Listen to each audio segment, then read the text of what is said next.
কথা ছিল বাড়ি বাড়ি গিয়ে ভোটার তালিকা হালনাগাদ করা হবে, কিন্তু অনেক এলাকাতেই তথ্য সংগ্রহকারীরা তা করেননি। রাজধানীর রামপুরা, বাড্ডা, মিরপুর সহ বেশ কিছু এলাকায় তার প্রমাণ পাওয়া গেছে, যার ফলে নতুন ভোটার নিবন্ধন হয়েছে 11 লাখ কম।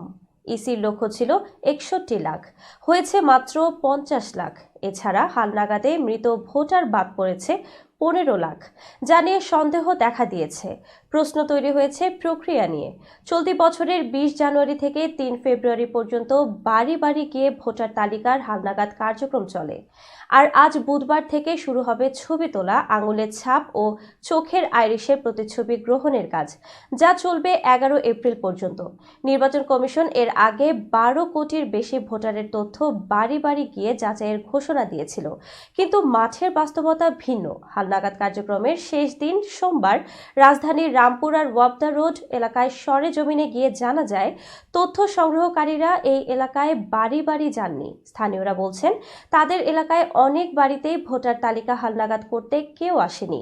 তারা অনেকে আবার জানেনই না যে ভোটার তালিকা হালনাগাদের কাজ চলমান। রামপুরার মতো বনশ্রী, নয়াটলার মোড়লগলি, আজিমপুর, খিলগাঁও, মোহাম্মদপুর, ডেমরা, মিরপুরের অনেক এলাকাতেও বাড়ি বাড়ি যাননি তথ্য সংগ্রহকারীরা। কোথাও কোথাও মাইকিং করে বিদ্যুতের খুঁটি ও দেয়ালে যোগাযোগের নম্বর লিখে দিয়ে দায়িত্ব পালন করছেন দায়িত্বপ্রাপ্ত কর্মকর্তা।